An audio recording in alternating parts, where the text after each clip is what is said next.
Thank you very much. I do appreciate you guys coming.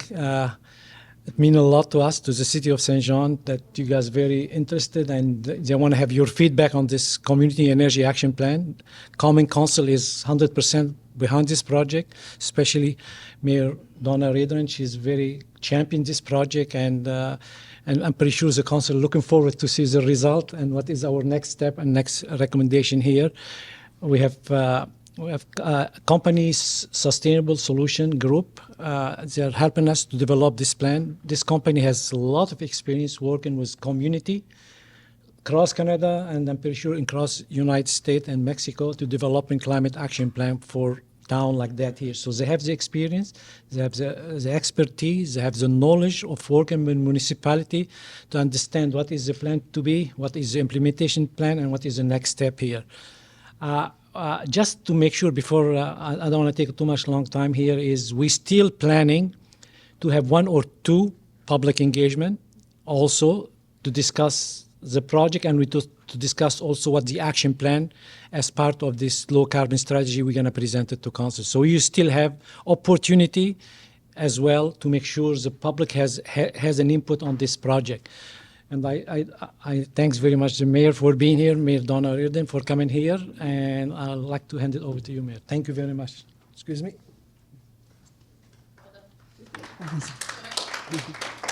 Thank you, Samir.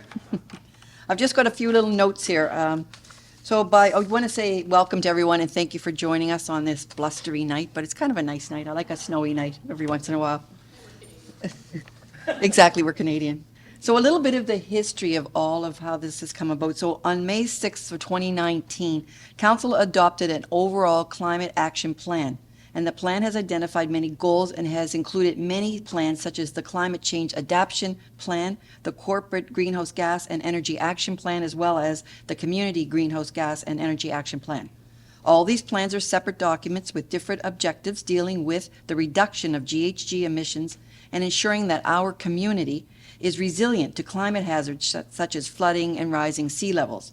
So we have gotten some money recently from the federal government to raise the causeway. You've seen the seawall being built, but these things don't impact climate change, they just mitigate it for us. So this is to look at how we can actually impact climate change. So we take climate change seriously. One of 5 Council's priorities is green, and we value the environment.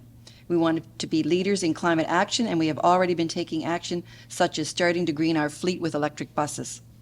We encourage sustainable growth by continuing green practices and investing in climate adaptation initiatives with the implementation of our city's corporate and community greenhouse gas and energy action plan. And we're here this evening to discuss and get public feedback on the Community Energy Action Plan and our target to become net zero by 2050. This plan will inform other plans and policies, and it will provide a coordinated approach towards energy action across the entire organization.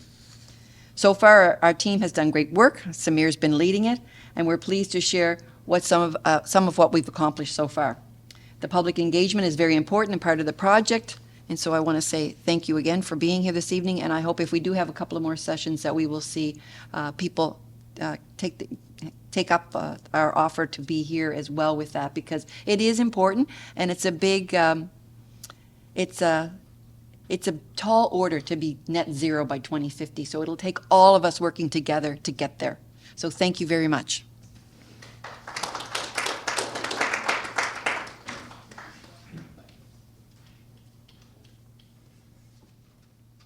Thank you very much for that introduction. So my name's Yul Herbert, and I'll give you a little bit more of an introduction in a sec, but here's the agenda that we'll be working through today. Welcome introductions, which we started, overview of this project. I'm going to give you a brief introduction to the state of climate action planning in Canada and beyond.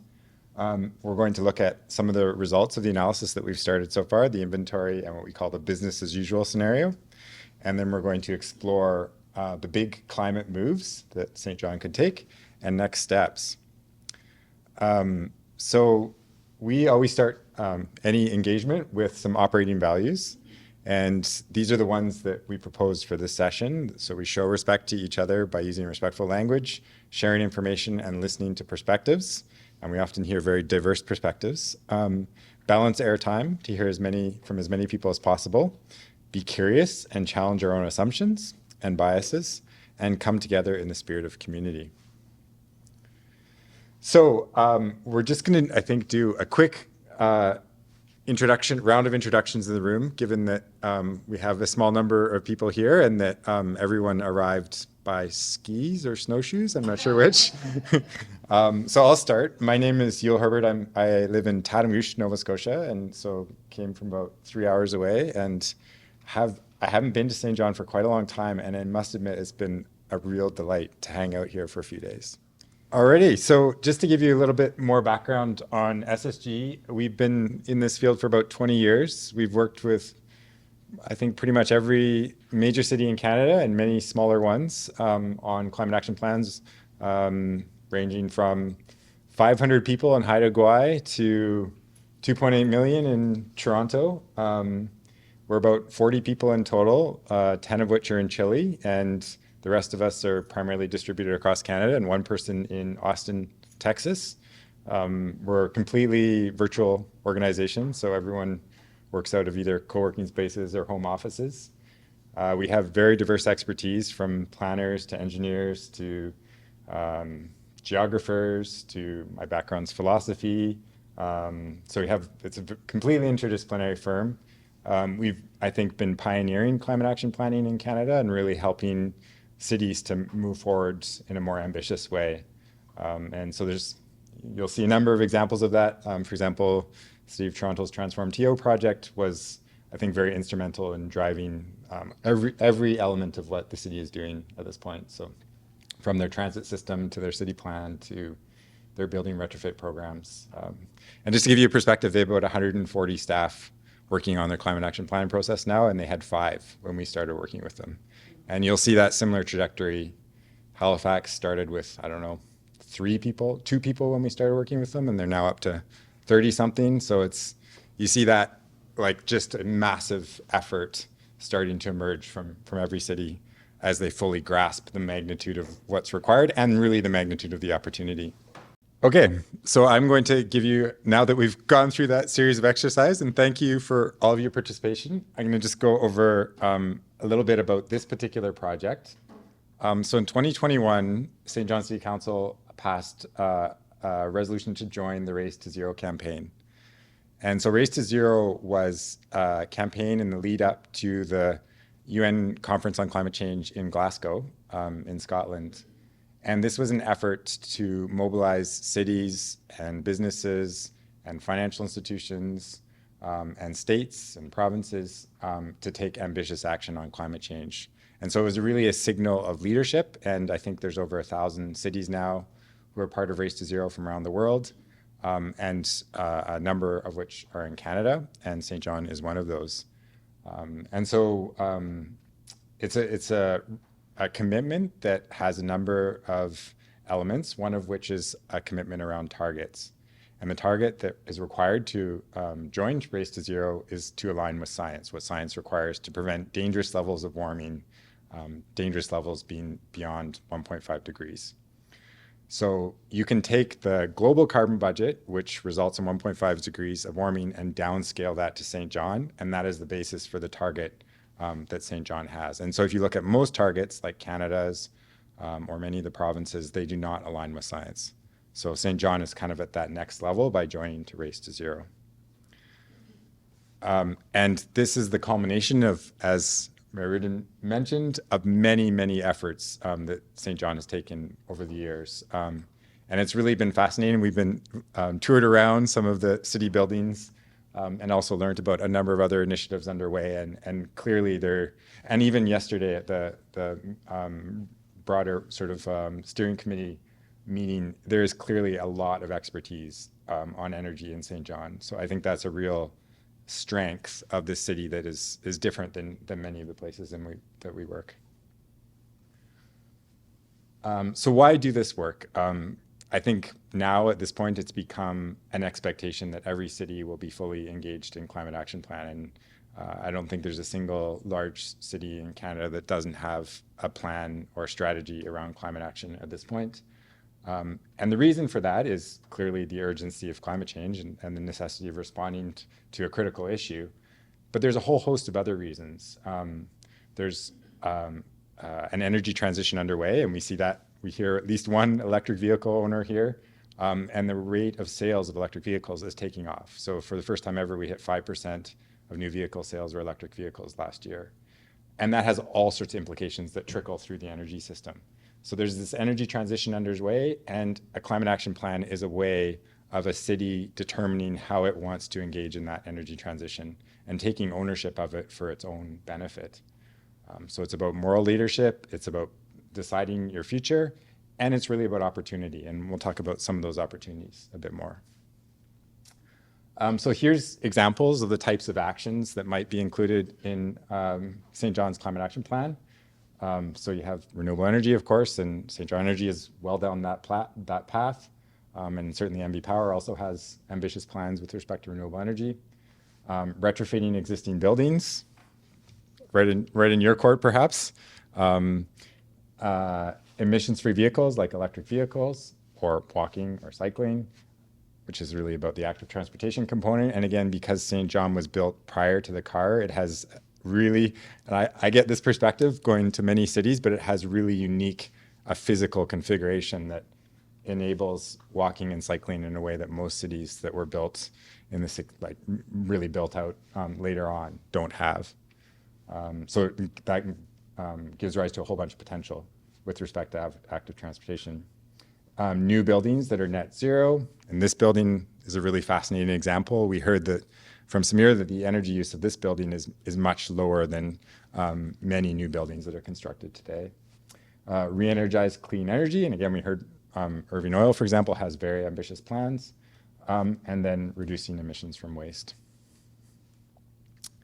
So the Climate Energy Action Plan is a pathway of actions over time. So it's really very future oriented. We are looking out 30 plus years into the future, and we're looking at how the whole urban energy system will evolve over that period. We're looking at federal and provincial programs and how they fit into that picture, whether it's the federal mandate to decarbonize electricity production by 2035, the new vehicle mandate for all 100% vehicles will be electric by 2035.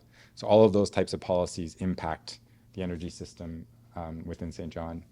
We're going to look at metrics to monitor and systems of monitoring so that climate becomes embedded throughout the organization and isn't just the responsibility of a few people in niches like Samir, but really it's broad across the organization. How do you embed equity into it? And I know that's a very present issue in St. John right now. And then to maximize co-benefits. And co-benefits are things that you just get that come along for the ride. So for example, if you're using a propane or natural gas stove in your house, that is a significant indicator of asthma for children because of exposure to the nitrous oxide emissions from that combustion within that stove. So electrifying that, it gives you a whole co-benefit that comes along. Similar with gasoline cars, the exhausts are right at the level of kids. So those kind of, I mean, St. John air pollution isn't as significant as some of the other places we work, but still those are co-benefits that come along with the reducing emissions ride. This is the trajectory. We've been working away on this for a little while. We're currently in the process of developing the net zero pathway, and Eric is going to show our understanding of the current situation a bit later. And then we're building scenarios and doing very detailed financial modeling. We're looking at then how do you actually implement this thing, this whole effort, which is very cross-cutting, and then it goes into your realm for hopefully approval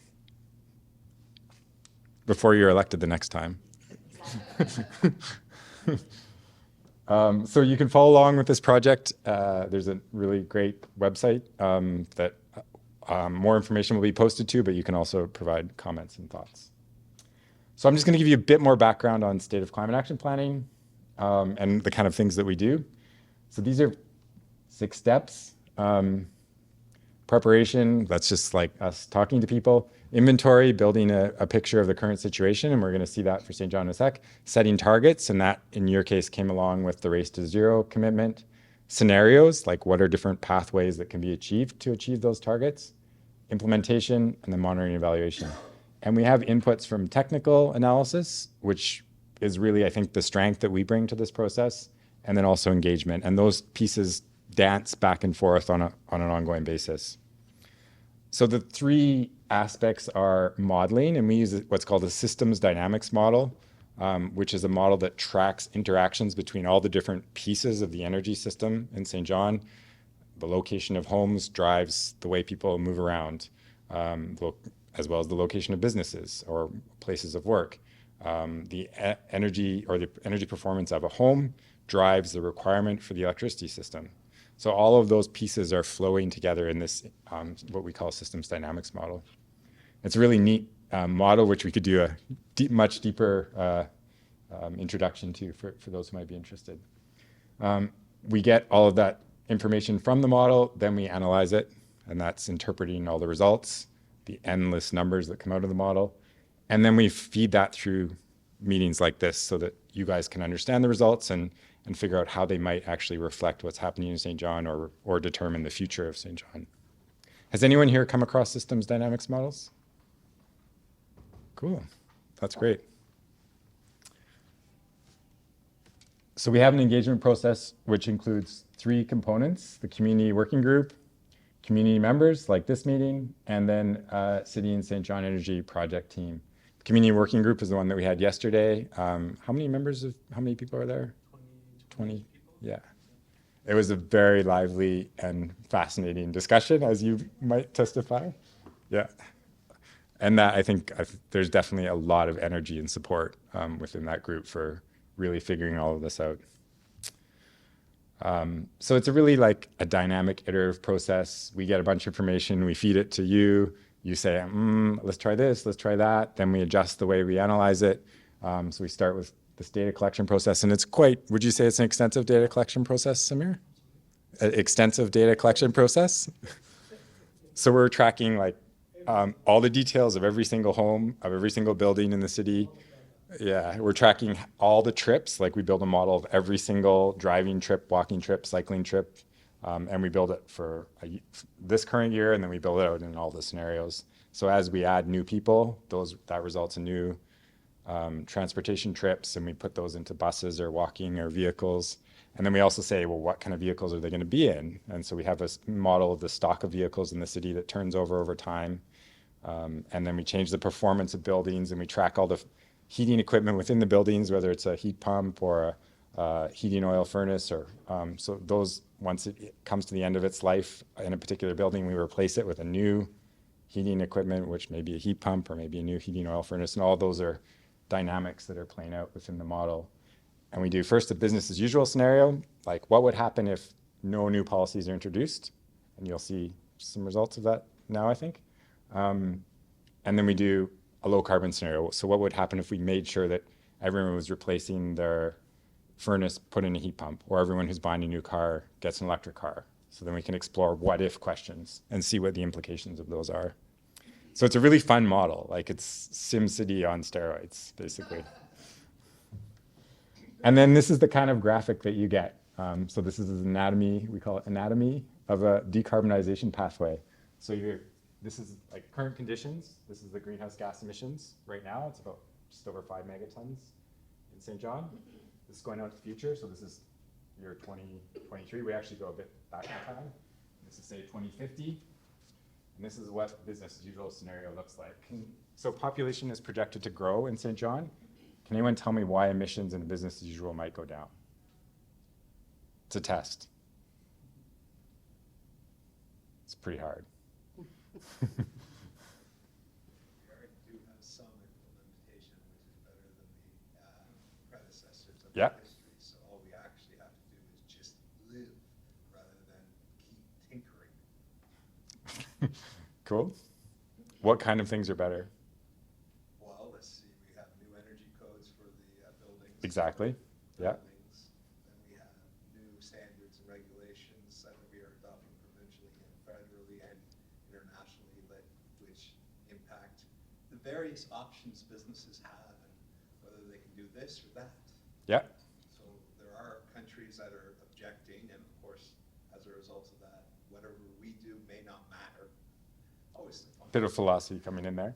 It all does matter in the end. It's just a Yeah. matter of whether it's, if we destroy too much on the pathway of being perfect.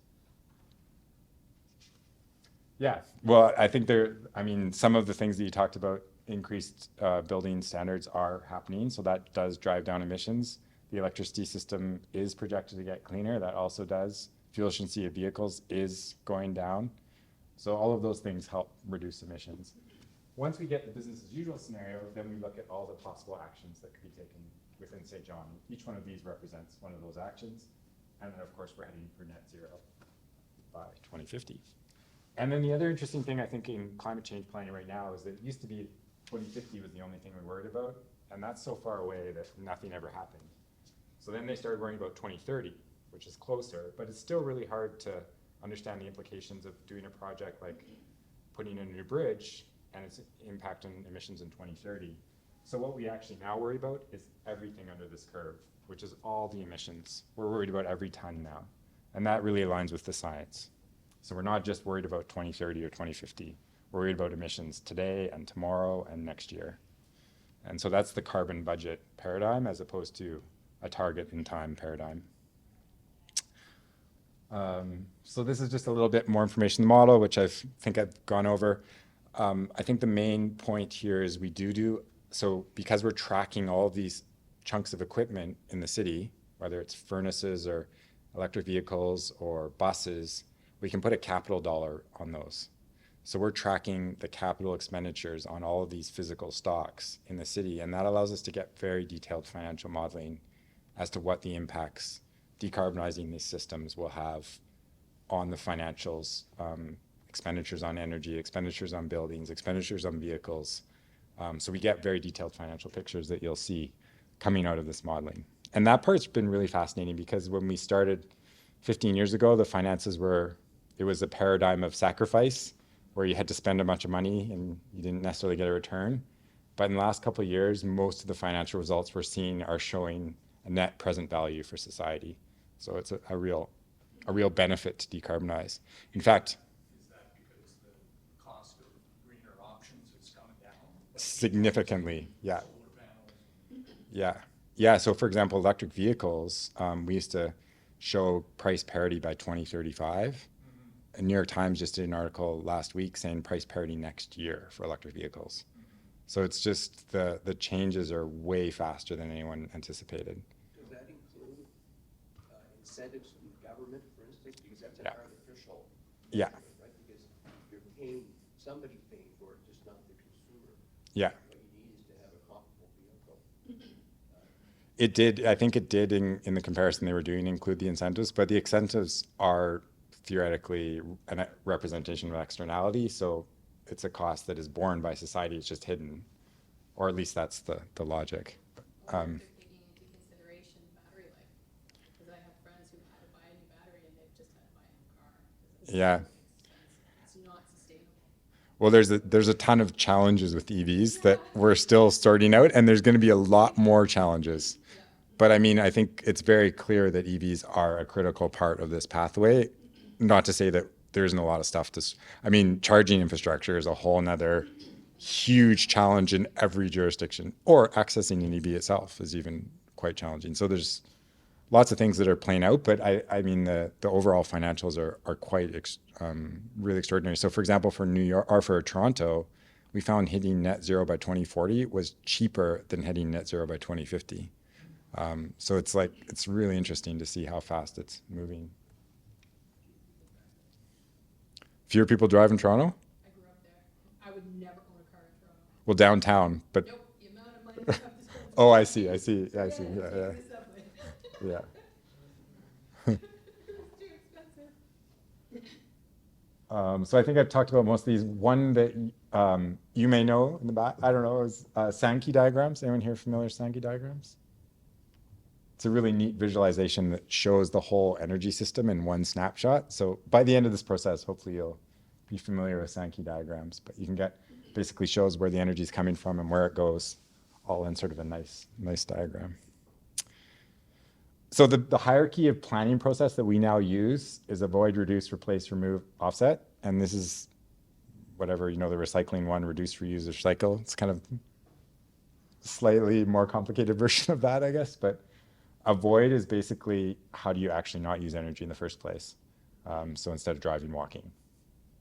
And that has cascading effects through the system. So in a paradigm where everyone's using electric vehicles, if you can take that trip that was driving an electric vehicle and walk, then all of a sudden that solar installation can be smaller, which means less capital. The distribution system can be smaller. The transmission system can be smaller. The transformer for 5 houses can be smaller. So it has this cascading effect through the system. So that's why we put avoid first. And you see that and really plays out in all sorts of fascinating ways. And that's why we argue, for example, building retrofits are absolutely critical because they reduce the burden on the electricity system downstream, which is really expensive and challenging to put in, basically upgrade the whole electricity system. So avoid, reduce, that's really building retrofits.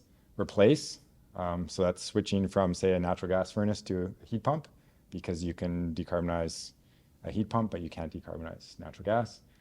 And then natural systems, and then offsetting being the last thing, because offsetting is really a Band-Aid. So that's kind of the paradigm for how to deal with climate change that we've been working with. Any questions on that? So your avoid, or avoid for me is simply, if I don't have to do a task to generate the economic or the environmental damage, then it's best not to do the task. Yeah, that could be a way to look at it for sure. Do we actually need this building in the first place? Or do I need to do the walk? Can I make the phone call instead of walking? Yeah, work from home, exactly. That can be I can walking, you get some avoid co-benefits. saying I'm gonna get it delivered, and then I avoid, but I shift. You're playing with the system already. Now we're greenwashing. Well, I didn't drive my car. Someone else did. Somebody else did. Skip the dishes guy did. Right? So I mentioned co-benefits. Like for many cities, the reduction in air pollution itself justifies all of the actions that we take, setting aside the climate change benefit. I don't know how much of a problem air pollution is in St. John. Does anyone have any thoughts on that? Used to be? Yeah. Yeah. Yeah. I mean, I guess it's always a problem on severe heat days when you get any sort of combustion. So I'm sure there's still points at which it's an issue, and certainly indoor air quality, but We don't get severe heat days here. Yeah. yet. The ocean out there cooling us down right Yeah, you got the Bay of Fundy, Not the it's AC true. there. Yeah, you have the Bay of Fundy. You're probably the most buffered of anywhere in the country. Yeah, It has, yeah. Have air conditioning in our house, we're actually making that, I know. This is the same on Northumberland Strait. right? It's crazy how it's changing. Yeah. But there's basically a whole host of co-benefits, and we will try and highlight this. I mean, there's innovation, there's economic development. For Vancouver, for example, this is their brand, and that's how they attract new businesses to the city, and they valued that brand at somewhere around $30 billion, because so many people are compelled to move to Vancouver because it's this green city. I put green in exclamation marks. We've worked with Vancouver teams. Yeah, so I think in some cases, like for Bridgewater, for example, they did their climate action plan as an economic development strategy. So it was an economic development strategy that reduced emissions. And that completely works, because think of all the jobs that you need to stimulate to do retrofits, to design those retrofits, to get the equipment for those retrofits, or all the jobs you need to build new active transportation infrastructure. It's a real stimulus into a local economy. And we'll actually generate what those numbers look like, how many jobs will be created from these scenarios. But how is that actually good? Why do I need to generate jobs rather than just put the solution in? Well, probably someone needs to do the work to get to that solution. Yeah, but I don't necessarily need to reinvent the wheel for 4,000 cities and municipalities. We live in a country, so that the country can step up and do that big change and provide the cities in the the municipalities with the tools that they need, rather than having us develop them for them. It seems backwards, You mean why not like have a national system that does it? or at least a national system that has some standards and tools that we can pull from. Yeah. Like a just transition plan? A which? A just transition plan. Certainly, there are a lot of efforts underway in that vein through Natural Resources Canada and others, but I think a lot of these efforts are local and culturally different, and we see that in very profound ways. And as soon as you try and apply blanket solutions, they start to fall apart. It's Yeah. just, that's why I say you have to pull from it, because Yeah. blanket can't do it. But Yeah, and so there are really fascinating, like, has anyone here heard of Energy Sprong? So basically, you get a laser and you scan a building that's outside, and then you go into a factory and you make a whole new facade, and you basically bolt it on, and you have a retrofit that happens in 2 days, and it's passive house level retrofit, just like that, done. And it's an industrialization of the building retrofits process. So a number of cities in Canada right now are exploring that approach as a way to speed up the whole retrofit effort. Yeah, it's started in Europe. Yeah. So there's, and then for example, another one is Block Power, which just partnered with Ithaca, New York, and they basically are one company who is retrofitting the entire city's building stock in 5 years. It's just coming in, they're doing massive purchases of heat pumps. So it's like economy of scale techniques. So these are all like innovations that are emerging as people try and figure out these problems. So MIT in 2015 introduced Translation solar panels for facades, windows. Mm.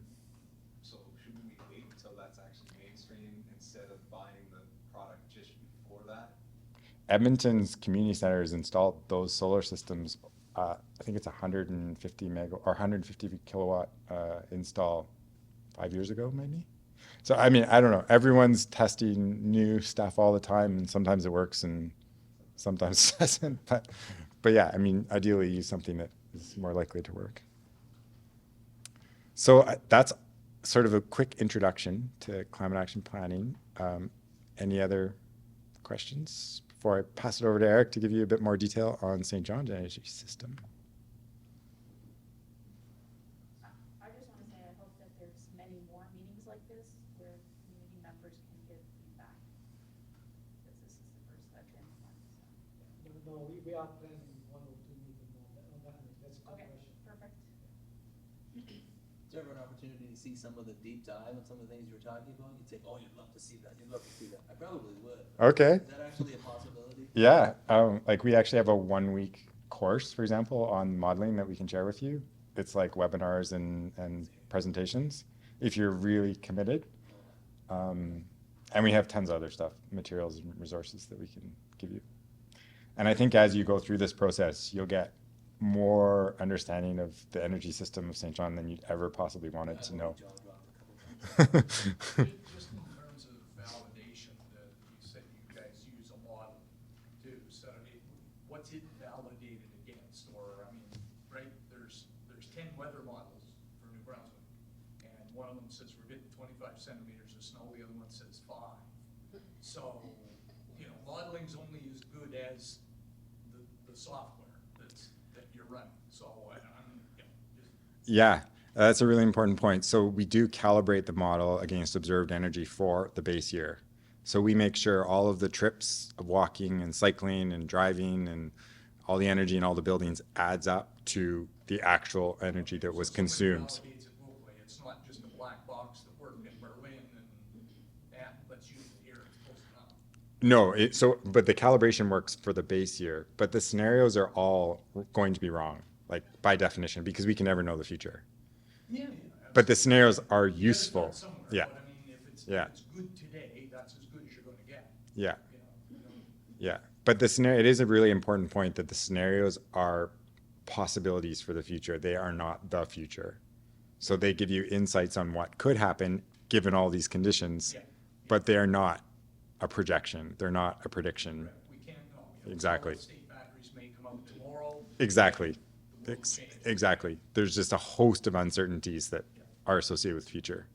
But the model is a useful structure in which to shape our thinking about what the future might do. Yeah, you And need that's to how we have use it, yeah. You need to have it, I'm just saying here, somebody's doing the math in the background saying, yeah, that matches up with what we got here.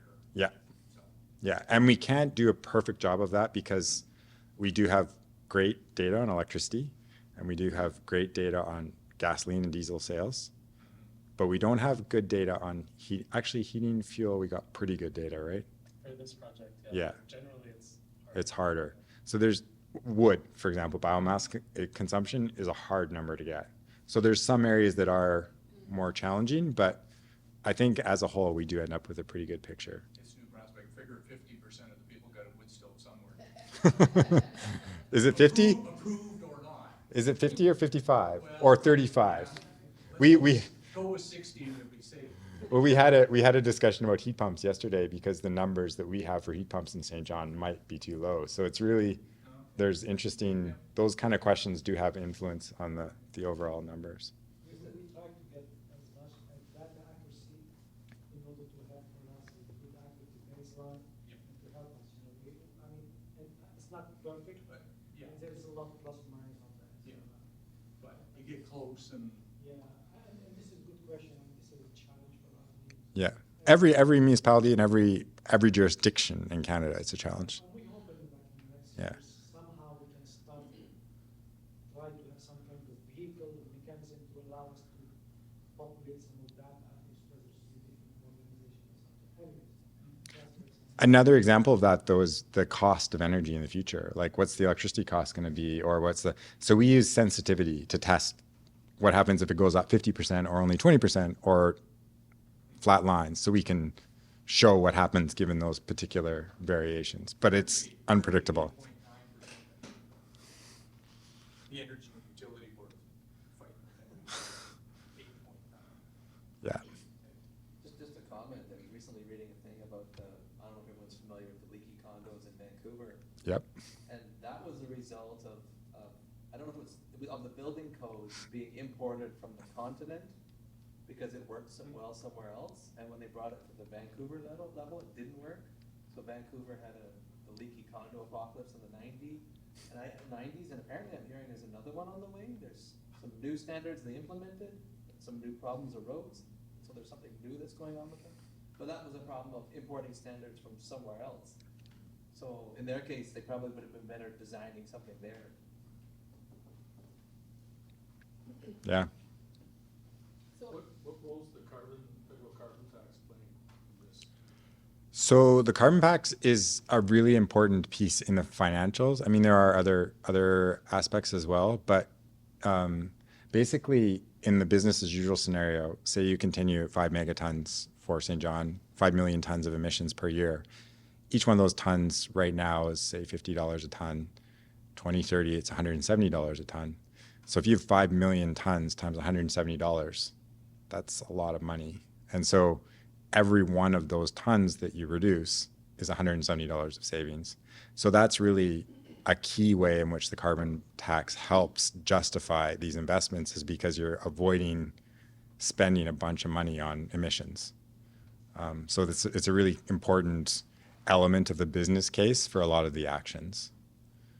It also generates a revenue source, and that can be used for other, well, I think most of it just goes back to people, but it can also, elements of it can be used to fund some of the transition required. But that's a secondary piece from my perspective. you might touch on this, so I don't wanna cross over what you're saying. How much, you've talked a lot about homes, how much of the actual infrastructure that we have now is part of this plan? Because we throw a lot of good money at bad things. And we have for decades, because all the solutions that would be better are so astronomically expensive. And we don't know what they're going to do with the nasty climate we have here. 1 minute it's frozen, the next minute the grass is growing. So we have a whole bunch of heave here.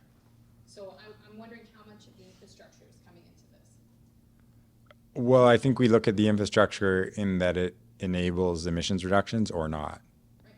So You had electric cars, but the ground actually had charging mechanisms.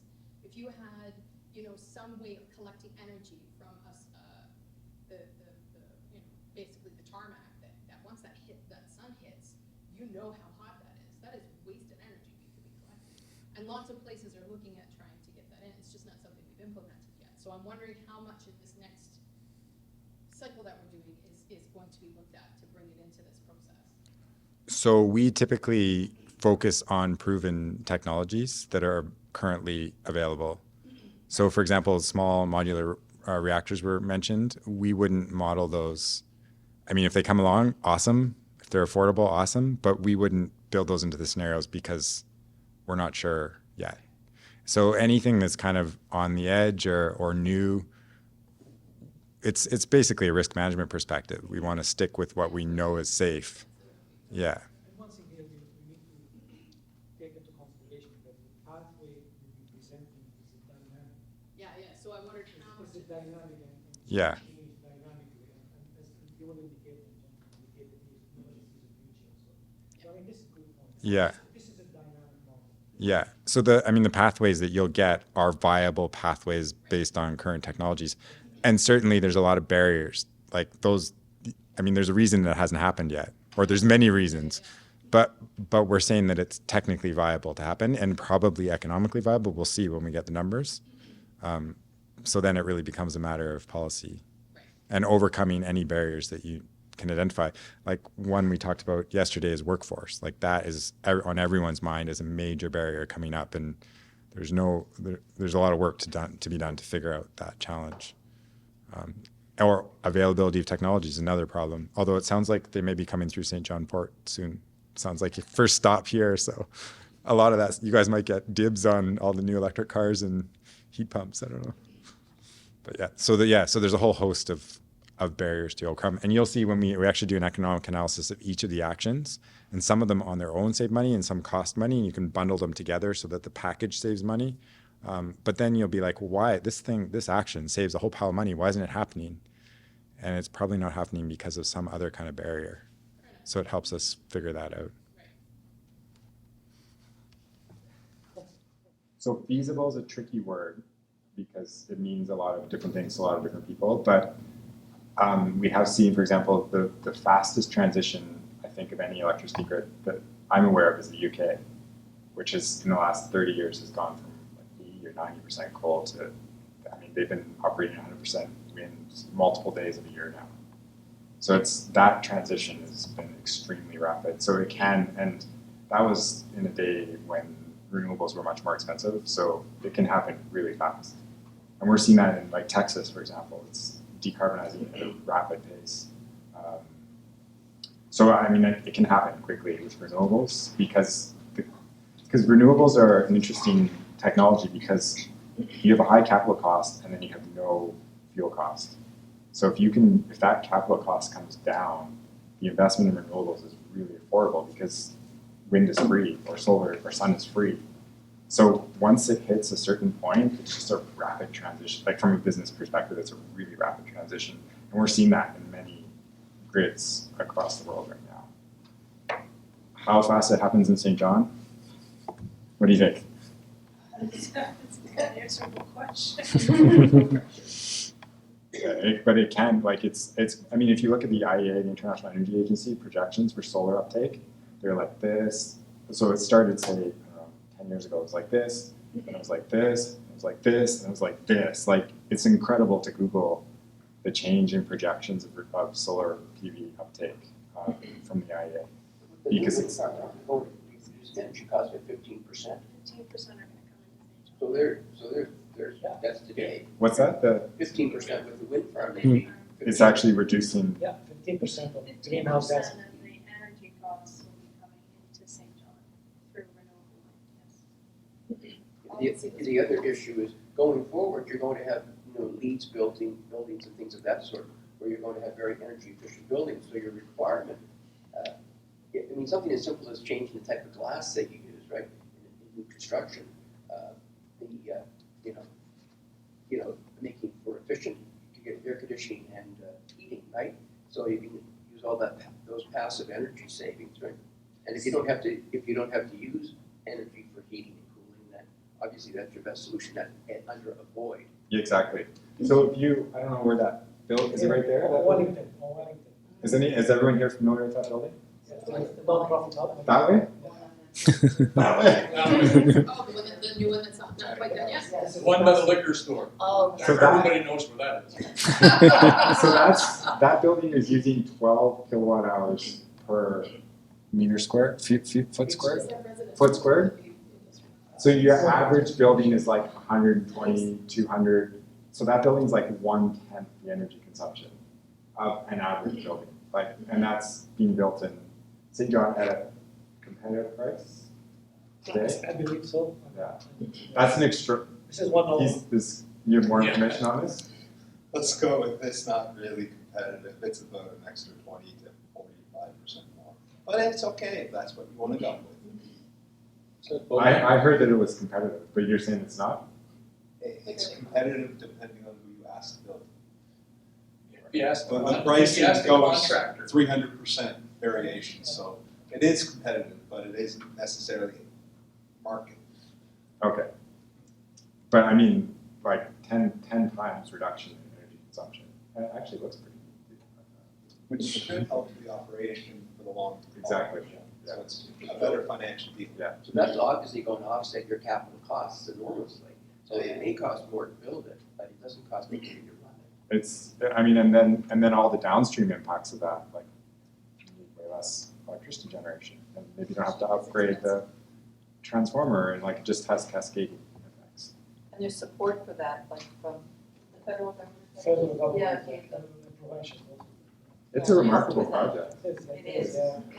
So now we'll take a look at the first set of modeling results. So the first thing we'll look at is inventory report. We're looking at the year 2021 here, and this is the outcome of that very extensive data collection process, where we look at all the different equipment, all the different building stock, vehicle stock, energy use in St. John for 2021, and get a snapshot of the energy use, of the total community emissions, and also it gives an idea of where the opportunities are to reduce. So here we go. The first thing that might jump out or probably jumps out, which makes sense, I think, once you read what the title is this big blue bar on the far right here. And that's emissions from heavy industry. So that's about 85% of total emissions in St. John, almost 4 million tons of emissions from heavy industry. And if you keep going down the list of sectors, so fugitive emissions has to do with estimated leaks of methane in the system. A lot of that would be having to do with heavy industry because they're using the most of the fossil fuels or natural gas, so that's where the leaks would be. So that's our estimate of what that would be. You can add that on to the heavy industry as kind of that chunk of the emissions of today. Is it If- kind of like what they're trying to know with coolers in the grocery stores right now?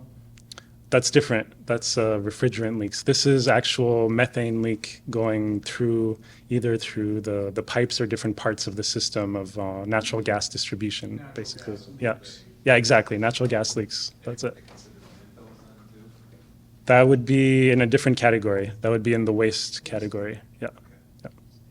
Yeah. If we keep going down the sectors, the biggest emitting sector after heavy industry is transportation at 235 kilotons, and then it's buildings, first commercial buildings and then residential buildings, manufacturing and construction, so not heavy industry, but other types of industry, lighter industry, and waste at the end at 10 kilotons. So it gives this big breakdown by sector of where the emissions are. The majority of emissions are with heavy industry, and if you look at the per capita emissions and look at that with industry, it's about 68 tons of CO2 equivalent per person. That's in the highest in Canada, but not surprising because many of the communities with highest per capita emissions have some kind of resource extraction industry, fossil fuel industry, that type of thing, with a small community next to it. So this is kind of what we're seeing here. So it's not very surprising. If you look at the total emissions without industry, it's more in line with national averages of around 9 tons per person. And I'll go through business as planned and then we'll pause for questions on the inventory and for the business as planned scenario. So for business as planned, what we want to see is using that starting point of 2021 and those different emissions for the different sectors, different types of energy use, that's our starting point. And then we want to see a reference scenario or realistic future of what could happen if we didn't put any extra effort into reducing emissions. So we're looking at current policies or policies that are confirmed to come into action in the next few years. So very conservative on what's going to happen for reducing emissions. So this is kind of our starting point scenario, and we use this to contrast the low carbon scenarios after as what we can achieve. So this is our realistic future without any additional action. And how we develop the BAP scenario, we use data from the city and other sources, and we're including policies and plans that are approved and or underway shortly. We look at all that information, analyze it, and then use it for projections to have a forecast of future plausible scenarios for energy use and emissions. So here are some of the assumptions that went in them. Population is fundamental. It's a big driver of any activity. If you have more people, you have more people doing things. So we're looking at an increase from 70,000, around 70,000 today, to 125,000 by 2050, and that's a growth that's in line with St. John 10-year growth strategy. That's where we took that kind of trajectory of growth. So big population increase. We're also looking at changing weather in the form of warmer climates, so slightly less heating demand. Not a huge reduction, but we do also include that in the model. Small amount of rooftop solar, no decrease in grid emissions, even though there is a provincial plan for a clean grid by 2035. We're keeping that policy or that plan for the low carbon scenario, and for the business's plan, keeping it more conservative.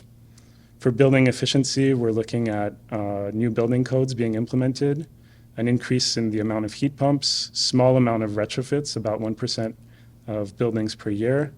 And for transportation, zero emissions transit by 2032. That's a planned action that's in the works. And 50% of new light-duty vehicle purchases will be electric vehicles by 2030, which is a provincial target, not the federal target. That's a bit more higher percentage than that. So when we have all of those together in here, we see the BAP scenario. So basically, the first thing you'll notice is you have this big block of gray. And the main thing that wasn't included in the assumptions on the previous slide is heavy industry. Although there are plans for heavy industry, for example, for Irving Oil to reduce emissions, they have a target of 30% by 2030, 100% by 2050, which would make a huge change here. You'd see a trajectory go down pretty significantly, but we're keeping that for the low carbon scenario to be more conservative. We're not using that for our reference case. So if you remember, industry emissions is about 4,000 kilotons. So you can think of the rest of emissions from the rest of the community as being this first kind of segment up here. So the difference between the top line, that's where we don't include any current policies. It's just demographic projections and small adjustments to vehicle efficiencies. The difference between that and the last colored line is our BAP scenario. It's the difference that makes. So by adding small amount of heat pumps, by having that provincial target for EV vehicles, by having the small amount of retrofits, all the assumptions that we saw here, that's the reduction that we're seeing from actually doing absolutely nothing and not using current policies. So I think what this highlights really is there are policies in place, but there's a lot left to do. And there's going to be a lot that needs to be included in the low carbon scenario. And there's a lot that needs to be done for the whole community to be in line with the targets of being net zero by 2050. So it's not that we're doing nothing, and it does have an impact, but it kind of sets the tone for the low carbon scenarios of just how ambitious we need to be and the type of things we need to look at. Just before you go to the next slide, Yep. so you're asking about the impact of the carbon price. So all of that gray area is money that would be spent on carbon from somewhere between $50 and $170 a ton. So that's all, that helps to justify getting rid of those emissions because that's a lot of cash. summed up over the years in that period. That's going to be inflation. That's going to be the effect of inflation. It's going to cause inflation because that's a cost that somebody said we're going to pay, and we're just paying it through various means, more or less. It's just one of the side Oh, you're just talking in general, yeah. Could be. benefits of, the industry is gonna pass this on to the consumer if they don't change it and eat it themselves. If they don't change, but if they do change, then they can save a lot of cash. And society can save a lot of cash. It's up to society to make sure that industry changes. Okay. I did have a question on this model. What was the growth you projected in St. John by 2050 for the population? What numbers were you using from now to then? Were you using a 2% over time and we were going to be at 150,000 by then type of thing? Yeah, I think it was 2%. It's 70,000 till 125,000. Yep. Just, I got educated on the 1970 version of the growth strategy and we aren't there. So these things don't always pan out the way and everybody's already explained. Yeah, it is. What's interesting about population and being a more conservative scenario is the more population you have, if you don't do anything, that means more emissions. Yeah. If we were looking at just, oh, let's keep the population very small, that would make it look easier as a challenge, but it's another big piece of the puzzle that we need to account for. So we're leaning on the more conservative side, and it is part of the community strategy, from what I understand, to target this kind of growth, to bring people to St. John. We are running short and we do have an activity, so I'll just quickly go through the last few slides. This is the BAP, this is energy use. We don't have heavy industry on this graph because it would take up the whole space. So here we're looking at other sectors: municipal, residential, commercial, and transportation. This is energy use, so not emissions. High level interesting point to look at here is, even though the population is growing, with current policies, you see that the energy use by 2050 is lower than our starting point. So that means the policies that are in place are having an effect and are keeping energy use down, even though we're targeting this high growth. So key point there. And for the next graph, here we see the breakdown by sector. And what we can see is for transportation, from 2021 to 2050, you see a shift from gasoline to using more electricity, and you see the total height of the bar decrease significantly. That's because electric vehicles are about 3 to 4 times more efficient than gasoline vehicles. So just by making the switch, you have a lot less energy use for those vehicles. For residential, we see a decrease of energy. The gray bar there is ambient heat being used by heat pumps, but in all, it's a decrease in energy. Commercial, also a decrease in energy with more electricity, and municipal, more or less the same. And just to end it off here, we kind of showed the picture of today, 2021, what the emissions look like. Then we see the BAP. It looks like a big challenge. It is a big challenge. There's a lot that's required for that, but there are a lot of opportunities for this community, specific to this community. There's a long history of sustainability here. There's a high potential for electrification. The provincial target of a clean grid by 2035 is massive for emissions reductions. That will make all that electricity that's being used by heat pumps, all the electricity that's being used by electric vehicles, be zero emissions. That's massive for reductions. The plans for density in Uptown and in the Central Peninsula not only affect increases in active transportation, more opportunities for transit, increased transit, but also potential possibilities for renewable district energy system for all the homes that are here if there's the sufficient density for that. So that's another unique opportunity that we have here. Also, large industry has their own commitments to net zero, which will be very, very important. The fact that they have targets and ambitious targets, and if they stick to those targets, that will take a big chunk out of that gray area that we saw before and will be a key part in getting the emissions reductions that you need to reach the target. And there's also been a history of strong links between the city and the community and the province and industry. We are running short, so maybe just a few questions if there are some, and then we'll switch to the activity that we have planned for the rest of the time. so I may have missed it, but based on your graph, obviously, if heavy industry doesn't step up here, we're screwed, right, in terms of the total number. I mean, Yeah. as citizens, we can do so much, but it's kind of Yeah. the scale on the outside of the ship there. So, obviously, one would hope they have reasonably aggressive plans to deal with. Yeah. For example, Irving Oil has 30% reductions for 2030 in their latest sustainability report and net zero by 2050, which aligns with this target, which has its own set of challenges and is definitely not easy. But for sure, it's a community plan, and all the players of the community need to come together to reach those goals. Different sectors on their own, you can't reach the goal. So it really has to involve everybody and everybody collaborating, definitely. What about the bedroom communities? I mean, half the population of St. John, or half the population who works in St. John don't live here. Yeah, not even close They to don't pay it. taxes here. Yeah. And Infrastructure suffers, right? so are they also involved in this plan? Yeah, it's a great question. 100%. So as part of calibration, we're looking at the larger city boundary that includes, not just downtown and all that, but larger area. But we're also including trips that are external to the city boundary. So we're including all of that. And what we'll see, and we saw the transportation sector was the highest emissions out of all the sectors, so that definitely includes that. So even more importance on growth, focusing on densification and densifying and just having more percent of the population living centrally together and being able to use transit and active transportation. I think that just puts more weight to that for this plan. Definitely offer that.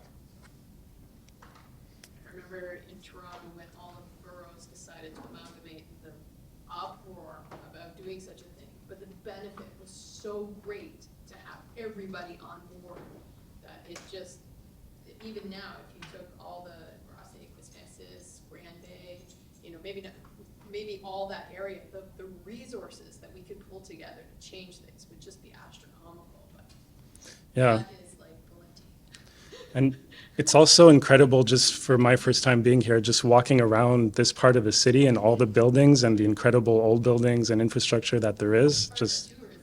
yeah, it's Right? If pretty we change the amazing. outside